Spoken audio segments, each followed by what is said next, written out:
Hello दोस्तों, कैसे हैं आप लोग। आशा करते हैं आप लोग अच्छे होंगे। हमारे इस यूट्यूब चैनल पे आपका स्वागत है। हम इस चैनल के माध्यम से आप लोगों के लिए जीके, जीएस और करंट अफेयर्स प्रश्नों का एक वस्तुनिष्ठ सीरीज लेकर आए हैं, जो आपके आगे आने वाले एग्ज़ाम जैसे SSC, CGL, CHSL, MTS, railway के NTPC, group C, group D exam, state PCS PT और स्टेट के अदर एग्ज़ाम जो ग्रुप बी और ग्रुप सी पदों के लिए वस्तुनिष्ठ प्रश्न पूछे जाते हैं के लिए उपयोगी साबित होंगे। आप हमारे वीडियो को पूरा देखें। इसमें सारे अच्छे प्रश्नों का समावेश है जो विभिन्न प्रतियोगिता परीक्षा में पूछे गए हैं या आगे आने वाले परीक्षा में पूछे जा सकते हैं। अगर आपको मेरा मेहनत लाभकारी लगे तो कृपया चैनल को सब्सक्राइब कर दें, चैनल को शेयर कर दें, बेल आइकन दबा के नोटिफिकेशन ऑन कर लें और वीडियो को लाइक कर दें। आइए आज हम वीडियो शुरू करते हैं। तो आज जो आपका पहला क्वेश्चन है वो है, लाला लाजपत राय किसके विरुद्ध प्रदर्शन कर रहे थे जब वे पुलिस बर्बरता के शिकार हुए। तो आपका पहला ऑप्शन है रौलट अधिनियम, दूसरा ऑप्शन नंबर बी है मार्ले मिंटो सुधार, ऑप्शन नंबर सी है पिट भारत अधिनियम, ऑप्शन नंबर डी है साइमन कमीशन। तो बताइए आप लोग इसका सही आंसर क्या हो जाएगा।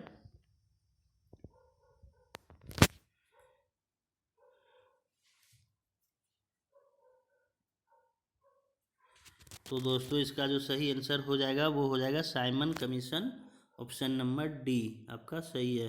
Option number D Simon commission. चलिए नेक्स्ट क्वेश्चन में चलते हैं। नेक्स्ट क्वेश्चन है आपका, निम्नलिखित में से किस भाषा को दिल्ली के सुल्तानों ने संरक्षण दिया। दिल्ली के सुल्तानों यानी दिल्ली सल्तनत के सुल्तानों ने किस भाषा को संरक्षण दिया। आपका ऑप्शन नंबर ए है उर्दू, ऑप्शन नंबर बी है अरबी, ऑप्शन नंबर सी है फारसी, ऑप्शन नंबर डी है तुर्की। तो बताइए आप लोग इसका क्या सही आंसर हो जाएगा। इसका जो सही आंसर हो जाएगा आप लोग का वो हो जाएगा फारसी, यानी ऑप्शन नंबर सी आप लोग का सही है। ऑप्शन नंबर सी आप लोग का सही है, फारसी।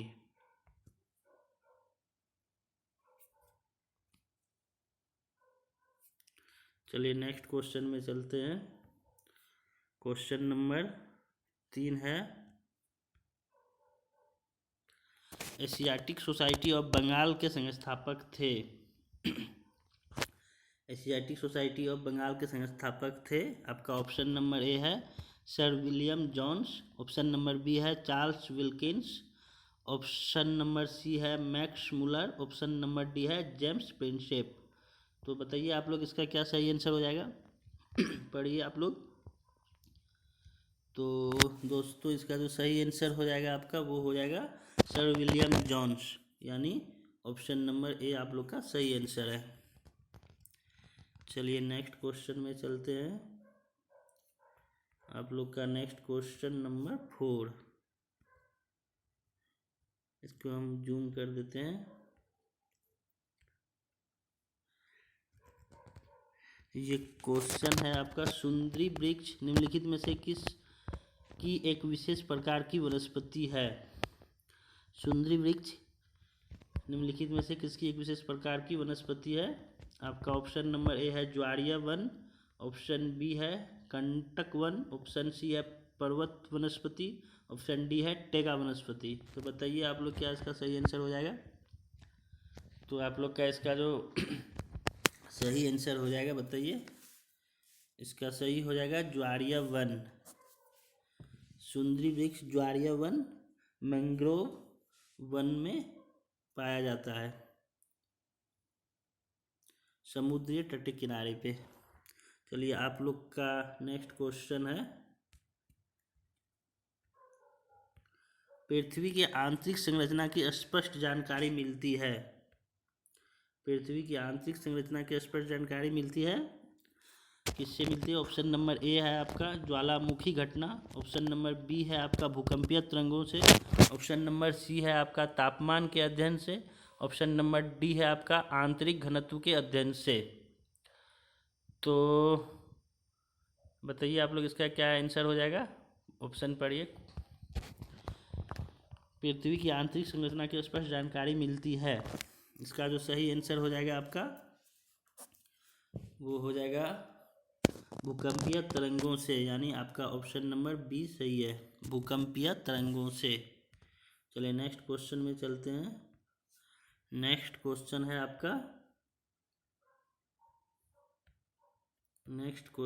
आपका, किस महासागर में केप केमोरिन स्थित है। किस महासागर में केप केमोरिन स्थित है। ऑप्शन ए है प्रशांत महासागर, ऑप्शन बी है हिंद महासागर, ऑप्शन सी है अटलांटिक महासागर, ऑप्शन डी है आर्कटिक महासागर। तो बताइए आप लोग इसका क्या सही आंसर हो जाएगा। किस महासागर में केप केमोरिन स्थित है। प्रशांत महासागर, हिंद महासागर, अटलांटिक महासागर या आर्कटिक महासागर। तो इसका जो सही आंसर हो जाएगा आपका हिंद महासागर। ऑप्शन नंबर बी आपका सही है। चलिए नेक्स्ट क्वेश्चन में चलते हैं।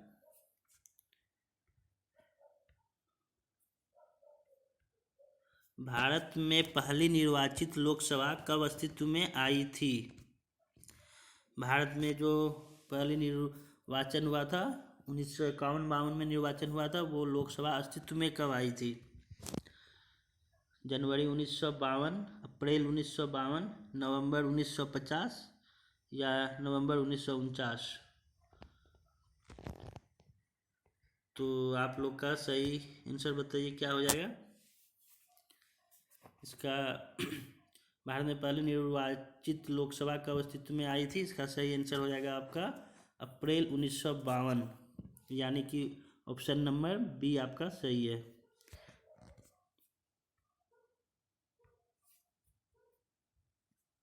चलिए नेक्स्ट क्वेश्चन है आप लोग का,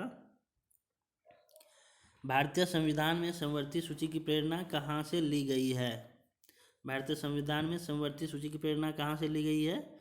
ऑप्शन ए है आपका अमेरिका, ऑप्शन बी है स्विट्जरलैंड, ऑप्शन सी है ऑस्ट्रेलिया, ऑप्शन डी है पूर्व सोवियत संघ। बताइए इसका सही आंसर क्या हो जाएगा। समवर्ती सूची कहाँ से ली गई है भारतीय संविधान में, इसका जो सही आंसर है दोस्तों वो हो जाएगा ऑस्ट्रेलिया। ऑप्शन नंबर सी आपका सही है, option number C Australia. Next question है आपका, राज्यसभा के कार्यकाल को मूल संविधान के अंतर्गत 5 वर्ष था। राज्यसभा के कार्यकाल जो मूल संविधान के अंतर्गत 5 वर्ष था, 42वें संविधान संशोधन द्वारा बढ़ाकर कितना कर दिया गया। मूल संविधान में राज्यसभा का कार्यकाल 5 वर्ष था, 42वें संविधान संशोधन द्वारा बढ़ाकर कितना कर दिया गया। ऑप्शन ए है आपका 9 वर्ष, ऑप्शन बी है 7 वर्ष, ऑप्शन सी है 6 वर्ष, ऑप्शन डी है 8 वर्ष। तो बताइए आप लोग कितना हो जाएगा।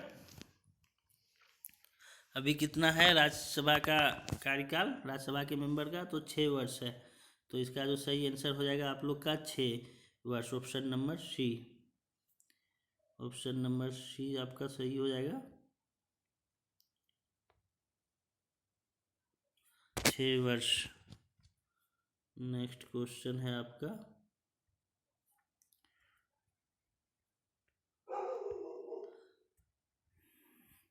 प्रकाश स्तंभों में अत्यधिक तेज प्रकाश किस प्रयोजन से होता है। जो प्रकाश स्तंभ होते हैं समुद्र के किनारे, उसमें जो तेज प्रकाश होता है वो किस वजह से होता है, किस प्रयोजन से होता है। ऑप्शन ए है आपका भीड़ वाले महानगरों में रात में यातायात जाम होने पर मार्गदर्शन करना और जाम हटाना। ऑप्शन बी है आपका धार्मिक स्थानों में रात में एकत्र भीड़ का मार्गदर्शन करना और उनकी सहायता करना। ऑप्शन सी है आपका रात में आने वाले युद्धपोतों को बंदरगाह का स्थान बताना। ऑप्शन डी है आपका समुद्र में विभिन्न दिशाओं से आ रहे जहाज़ों का मार्गदर्शन करना और उन्हें चेतावनी देना। प्रकाश स्तंभ में अत्यधिक तेज प्रकाश किस प्रयोजन से होता है। पढ़िए आप लोग क्वेश्चन और ऑप्शन को अच्छे से पढ़िए और बताइए क्या हो जाएगा इसका सही आंसर।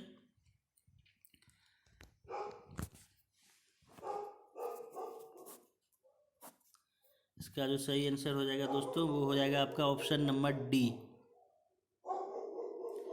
ऑप्शन नंबर डी हो जाएगा। समुद्र में विभिन्न दिशाओं से आ रहे जहाज़ों का मार्गदर्शन करना और उन्हें चेतावनी देना।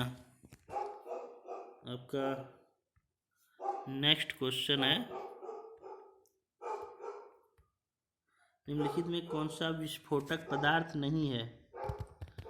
कौन सा निम्नलिखित में से विस्फोटक पदार्थ नहीं है?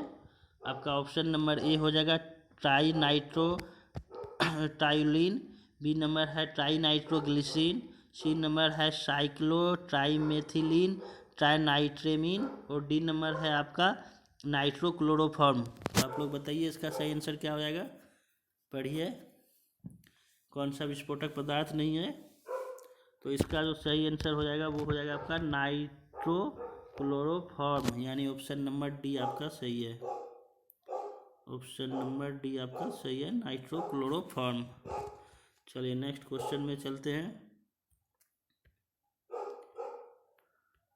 नेक्स्ट क्वेश्चन है आपका, ठंड प्रदेशों में जहां तापमान 0 डिग्री सेल्सियस तक चला जाता है वहां किसान अपनी फसलों को नुकसान से बचाने के लिए खेतों को पानी से भर देते हैं, क्योंकि ऑप्शन ए है आपका जल ठंडे प्रदेशों में प्रचुरता में पाया जाता है, ऑप्शन बी है जल का विशिष्ट ऊष्मा कम होता है और 4 डिग्री सेल्सियस से कम तापमान पर जल का आयतन बढ़ जाता है, ऑप्शन सी है आपका पानी की विशिष्ट ऊष्मा अधिक होती है, ऑप्शन डी है आपका ठंडे प्रदेशों में जड़ों द्वारा प्रचुर मात्रा में जल का अवशोषण होता है। तो पढ़िए आप लोग क्वेश्चन को अच्छे से, उसके बाद इसका आंसर दीजिए।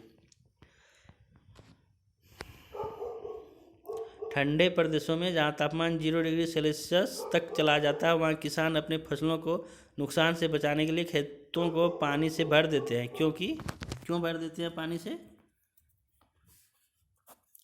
इसका जो सही आंसर हो जाएगा, पानी की विशिष्ट ऊष्मा अधिक होती है इसलिए खेतों को पानी से भर देते हैं। पानी की विशिष्ट ऊष्मा अधिक होती है। नेक्स्ट क्वेश्चन है आपका,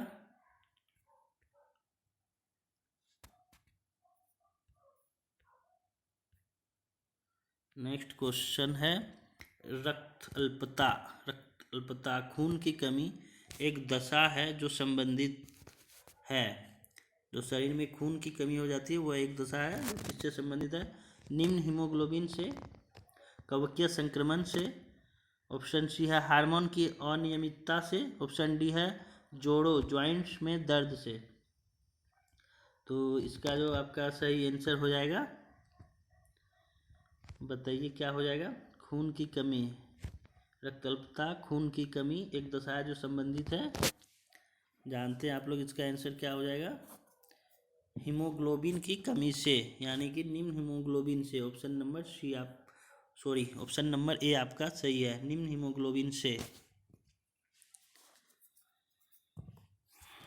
चलिए नेक्स्ट क्वेश्चन, क्वेश्चन नंबर 14 है आपका,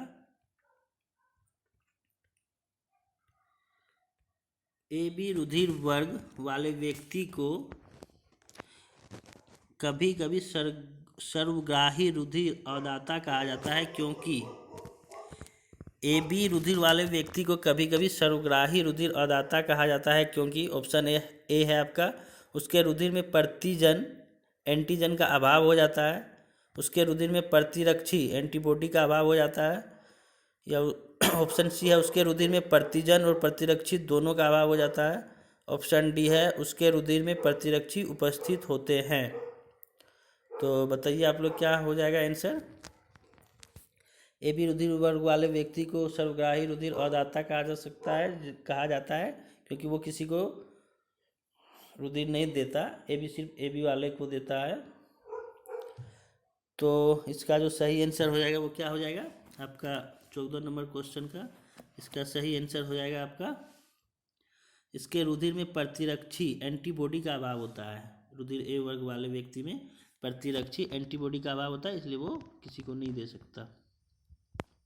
ऑप्शन नंबर बी आपका सही है।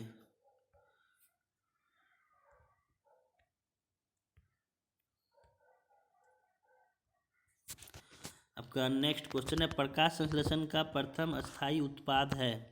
जो प्रकाश संश्लेषण होता है उसका प्रथम स्थायी उत्पाद है, ऑप्शन ए है आपका स्टार्च, मड, ऑप्शन बी है सुक्रोज, इक्षु शर्करा। ऑप्शन सी है आपका फास्फोग्लिसरेसिक अम्ल। और ऑप्शन डी है ग्लूकोज। तो आप लोग बताइए इसका सही आंसर क्या हो जाएगा। इसका जो सही आंसर हो जाएगा आपका वो हो जाएगा फास्फोग्लिसरिक अम्ल। ऑप्शन नंबर सी आपका सही है। चलिए नेक्स्ट क्वेश्चन में चलते हैं। नेक्स्ट क्वेश्चन है आपका पायराइट अयस्क को जलाने से मिलती है। पायराइट अयस्क को जलाने से क्या मिलती है। ऑप्शन ए है आपका carbon dioxide gas. Option B है sulphur dioxide gas. Option C है nitrogen dioxide gas. Option D है नाइट्रिक ऑक्साइड गैस। तो बताइए आप लोग पायराइट अयस्क को जलाएंगे तो कौन सा गैस उत्पन्न होगा, पढ़िए। तो इसका जो सही आंसर है वो है सल्फर डाइऑक्साइड गैस। आपका ऑप्शन नंबर बी सही है। चलिए नेक्स्ट क्वेश्चन में चलते हैं। नेक्स्ट क्वेश्चन है आपका निम्न में से साधारण नमक है। साधारण नमक है निम्न में से। ऑप्शन ए है सोडियम क्लोराइड। ऑप्शन बी है सोडियम कार्बोनेट। ऑप्शन सी है मैग्नीशियम कार्बोनेट। ऑप्शन डी है कैल्शियम कार्बोनेट। तो अब बताइए क्या हो जाएगा इसका सही आंसर। साधारण नमक किसको बोला जाता है, क्या होता है साधारण नमक। Sodium chloride, sodium carbonate, magnesium carbonate, calcium carbonate. तो इसका जो सही आंसर हो जाएगा आपका हो जाएगा सोडियम क्लोराइड।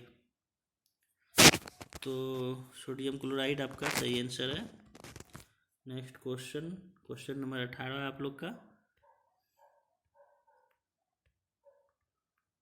आपका क्वेश्चन नंबर 18 निम्नलिखित में से कौन सा एक कथन सही है। 4 कथन दिया हुआ है, इसमें कौन सा एक कथन सही है।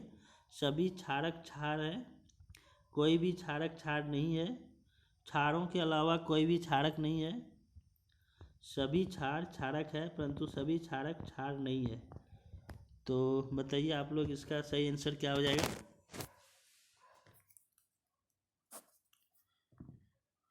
कौन सा एक कथन सही है। तो इसमें से जो सही कथन है वो है सभी क्षार क्षारक है परंतु सभी क्षारक क्षार नहीं है।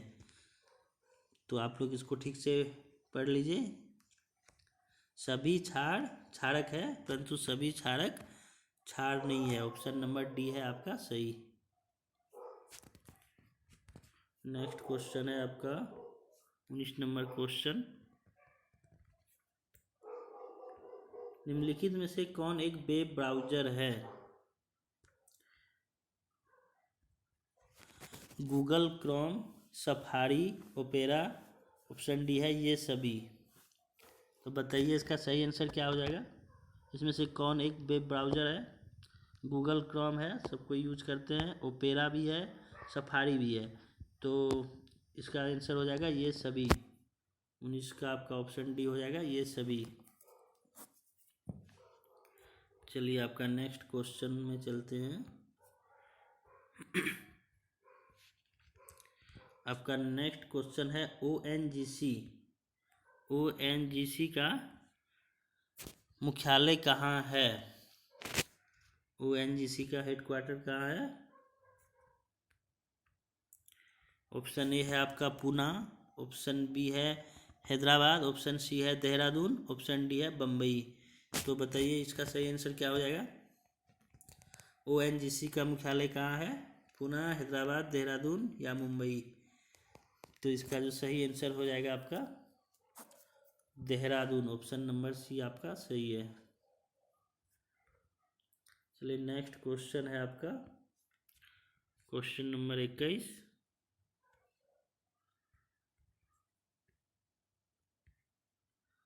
ग्रंथ सत्यार्थ प्रकाश किस भाषा में लिखा गया है। ग्रंथ सत्यार्थ प्रकाश किस भाषा में लिखा गया है। सत्यार्थ प्रकाश लिखे किसने हैं, तो लिखे हैं स्वामी दयानंद सरस्वती ने। और किस भाषा में लिखे हैं, तो हिंदी में लिखे हैं। तो आपका जो आंसर हो जाएगा वो हो जाएगा आंसर सही। सत्यार्थ प्रकाश किस के लेखक कौन है, स्वामी दयानंद सरस्वती। हिंदी भाषा में लिखा हुआ है। चलिए आपका नेक्स्ट क्वेश्चन है क्वेश्चन नंबर 22। हम इसको जूम कर देते हैं, पढ़िए आप लोग। क्वेश्चन है आपका, वर्ष 2022 की ग्लोबल हंगर इंडेक्स में भारत को कौन सा स्थान मिला है? ऑप्शन ए है आपका 107वां स्थान, ऑप्शन बी है आपका 102वां स्थान 102, ऑप्शन सी है 105वां स्थान, ऑप्शन डी है 99वां स्थान। तो अब बताइए आप लोग, ग्लोबल हंगर इंडेक्स 2022 में भारत की स्थिति क्या है? ये करंट अफेयर्स का क्वेश्चन है, बताइए। तो इसका जो सही आंसर हो जाएगा आपका 107वां स्थान, ऑप्शन नंबर ए सही है। इसका ऑप्शन नंबर ए सही है, 107वां स्थान।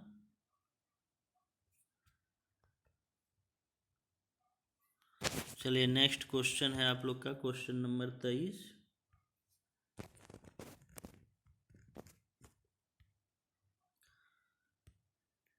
हाल ही में लूला डी सिल्वा किस देश के नए राष्ट्रपति चुने गए हैं? Japan, Poland, Yemen, Brazil. Lula da Silva किस देश के नए राष्ट्रपति चुने गए हैं? ऑप्शन नंबर ए है आपका जापान, ऑप्शन बी है आपका पोलैंड, ऑप्शन सी है आपका यमन, ऑप्शन डी है ब्राज़ील। तो बताइए आप लोग, इसका सही आंसर क्या हो जाएगा? तो इसका जो सही आंसर हो जाएगा आपका, वो हो जाएगा ऑप्शन नंबर डी, ब्राज़ील। चलिए नेक्स्ट क्वेश्चन है आपका क्वेश्चन नंबर 24। तो बड़ा कर देते हैं, पढ़िए।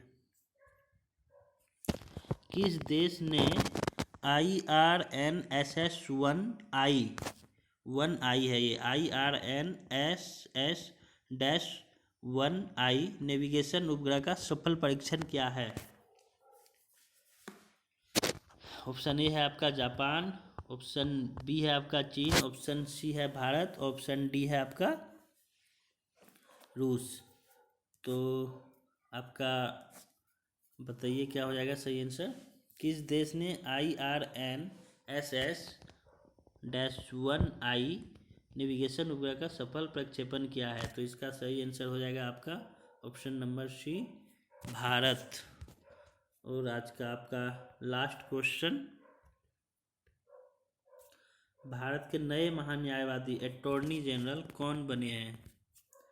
भारत के नए महान्यायवादी अटॉर्नी जनरल ऑफ इंडिया कौन बने हैं? क्वेश्चन पढ़िए आप लोग, आंसर बताइए इसका।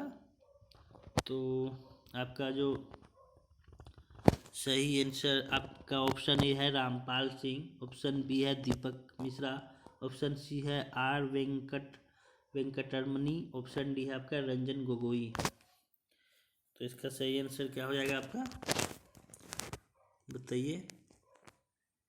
तो आपका सही आंसर हो जाएगा option C, R Venkataramani, R Venkataramani. Option number C आपका सही होगा। तो चलिए दोस्तों, आज का सेशन यहीं पे समाप्त होता है। वीडियो अच्छा लगे तो सब्सक्राइब कर दीजिए, वीडियो को लाइक कर दीजिए और वीडियो को शेयर कर दीजिए। आप लोग ने टाइम दिया, थैंक यू। आज का वीडियो यहीं पे ख़त्म करते हैं, थैंक यू।